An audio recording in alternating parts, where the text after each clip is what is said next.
kawan-kawan non ASN kita atau masyarakat kita agak berhati-hati kalau ada orang-orang yang ingin memanfaatkan kesempatan untuk mengambil keuntungan. Seperti kemarin itu kan beredar informasi penempatan calon P3K ini yang berasal dari Sumbar ditempatkan di luar Sumbar. Nah, itu sempat bikin ribet juga kemarin. Dia ditempatkan di Sumut, ditempatkan di Jambi. Nah, ini kan setelah kita klarifikasi ke Kementerian Pendidikan ternyata itu hoax. Banyak yang bertanya kemarin, ini saya ditempatkan kok bisa di luar Sumbar gitu kan. Padahal sebenarnya itu tidak benar.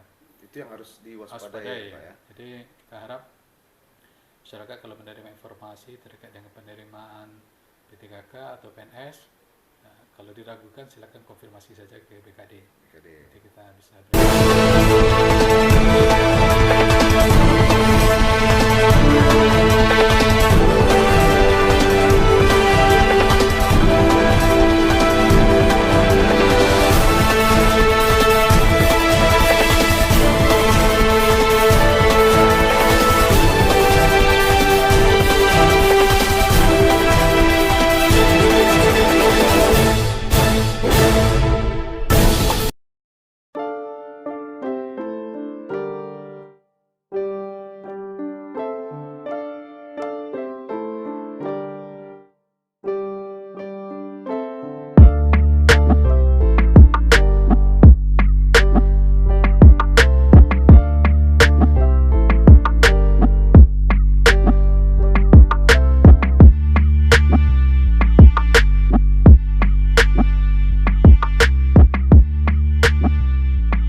Sumatera Barat.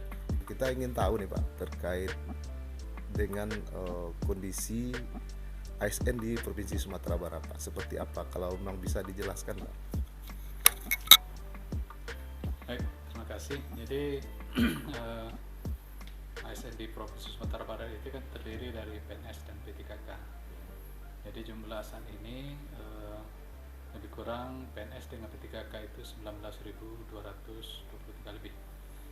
Yang terdiri dari PNS lebih kurang 18.000, kemudian untuk P3K lebih kurang 899 sekarang. Sebagian besar P3K kita itu adalah terdiri dari tenaga guru. Jadi P3K itu adalah pegawai pemerintah dengan perjanjian kerja. Nah, itu kondisinya sekarang di Provinsi Sumatera Barat. Tapi pada tahun 2022 ini itu ada seleksi untuk penerimaan ASN, tapi hanya untuk formasi P3K. Jadi pada tahun 2022 ini Provinsi Sumatera Barat itu mendapat kuota sebanyak 2.516 yang sudah ditetapkan oleh Menpan. Ya, jadi kebijakan penerimaan PNS ini kan seluruhnya diatur oleh pemerintah pusat. Berapa kuotanya, bagaimana mekanisme seleksinya itu ditetapkan oleh pemerintah pusat. Jadi kita lebih kepada mengusulkan kebutuhan formasi, kemudian nanti melaksanakan membantu panitia pusat dalam rangka proses seleksi. Nah, pada tahun 2022 ini kita hanya menerima atau pemerintah pusat hanya membuka formasi untuk P3K, tidak untuk PNS. Tidak untuk PNS. Ya, jadi dari 2.516 itu yang terbanyak formasi untuk guru. Ya, 1.827 itu untuk formasi guru. Nah, itu dijadwalkan kapan itu Pak rencananya Pak? Itu prosesnya itu kan guru itu langsung dilaksanakan oleh kementerian terkait, Kementerian Pendidikan. Nanti dibantu oleh Dinas Pendidikan dan BKD di provinsi. Jadi untuk penerimaan guru ya jadwalnya Pak, jadwalnya kira-kira kapan itu nanti akan kita buka itu Pak? Ya sebenarnya proses sudah mulai berjalan sekarang dalam rangka pendataan. Sekarang pendataan dan itu sudah mulai dilakukan pendataan oleh Dinas Pendidikan. Karena memang prioritasnya itu adalah untuk pengangkatan guru honor yang kemarin sudah lulus passing grade. Jadi guru honor lulus passing grade tahun kemarin itu diprioritaskan untuk mengisi formasi pada tahun 2022. Jadi dari 1.827 formasi itu nanti akan dilihat hasil seleksi tahun kemarin, mana lulus passing grade, kemudian sesuai dengan formasi nanti otomatis akan diangkat menjadi P3K. Baru penempatannya nanti ya Pak ya, langsung ya, gitu. Formasi itu sudah sekaligus dengan penempatan. Langsung dengan penempatan. Ya. Kalau non ASN gitu, gimana Pak? itu tadi ya Pak ya, salah satunya. Iya, jadi kan tenaga non ASN ini nanti yang diprioritaskan untuk diangkat jadi P3K. Nah, Jadi beda ya Pak ya, non ASN dengan P3K ini Pak. iya, Beda ya Pak ya, beda. definisinya. Iya. Kalau non ASN ini kan yang dulu kita kenal dengan tenaga honor di daerah masing-masing, tenaga honor.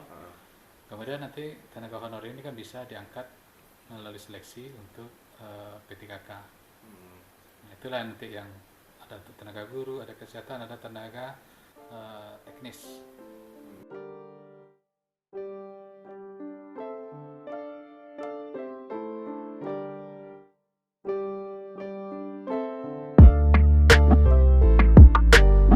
Sebelumnya selamat datang ya di Kepegawaian Badan Kepegawaian Daerah Provinsi Sumatera Barat.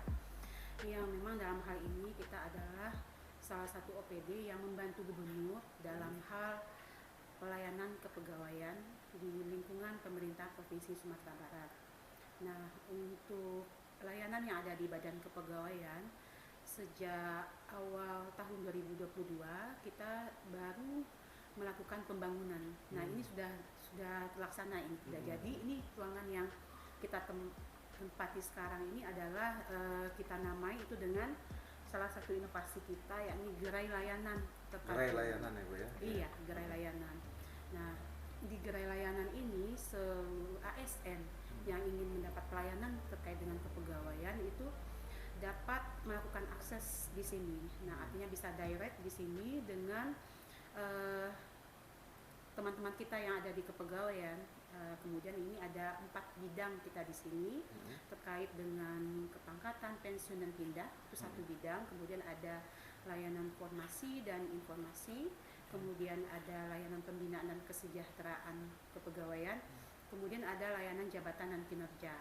Nah, dari situ nanti kita menyediakan posisi tempat di depan kita, ada di situ ada 4 counter yang nantinya itu akan kita fasilitasi terhadap ASN yang akan menerima layanan ataupun masyarakat. Iya, dalam hal ini tentu saja kita adalah prioritas kepada masyarakat ASN yang menerima layanan tentunya. Nah, untuk gerai layanan ini memang sudah berjalan beberapa bulan. Nah, alhamdulillah itu respon masyarakat dalam menerima layanan sangat sangat nyaman dan mendapatkan suatu perubahan atau yang baru gitu, karena sebelumnya kan kita ada menyediakan satu loket kecil saja. Nah, sekarang kita menyediakan beberapa fasilitas yang salah satunya kita punya media TV yang itu sekarang kita sediakan, itu dalamnya ada isi terkait dengan beberapa layanan kita secara online, dan juga ada untuk melihat status dari pesuratan terhadap ASN yang akan menerima layanan. Lebih kurang seperti itu. Nah, inilah gerai layanan yang kita sediakan. Ada TV informasi, ada TV informasi, ada pustaka yang bisa sambil baca-baca, bisa baca-baca gitu. Bisa ngopi juga sama ngeteh sekalian. Iya. Jadi kita buat suasananya nyaman seperti gitu. homey, dan teman-teman yang datang ke sini nggak merasa, dulu kan citra BKD itu sedikit agak menyeramkan ya. Tapi sekarang udah nyaman, bisa ngopi, bisa ngeteh di sini, dan teman-teman bisa nyaman dapat informasi dengan resepsionis kita yang di depan, ada yang dapat berikan informasi juga. Biasanya kita akan arahkan ke resepsionis, kita sebut ya, atau informan kita, kemudian akan mengarahkan ke PPID. Nah, di belakang PPID saya juga alurnya juga kita buat ya, Pak ya? Iya, Artinya betul. misalnya proses kenaikan pangkat nih, misalnya butuh informasi nih. Iya. Itu gimana itu Bu? Artinya prosesnya bagaimana, terus berapa lama gitu. Juga gitu. Seperti itu juga Bu. Iya, betul. Jadi yang lebih kepada pelayanan individu. Pelayanan individu ini seperti kayak pindah lah yang. Kalau pangkat itu kan biasanya diproses oleh perangkat daerah. Nah, kemudian kita akan berkoordinasi dengan BKD-nya sendiri langsung. Nah, kalau untuk yang layanan individu kayak pindah pegawai, itu yang bersangkutan akan memasukkan bahan di sini, kemudian akan meminta informasi jika diperlukan informasi yang lebih dalam, dan ini langsung kita arahkan ke PPID kita untuk lebih lanjut. Nah, kemudian diarahkan ke kontrak Dan untuk layanan ini semua pengelola dan pengolah kepegawaian kita itu akan menerima tamunya di sini. Jadi nggak ada akses ke dalam, itu menghindari yang namanya gratifikasi ataupun yang lain.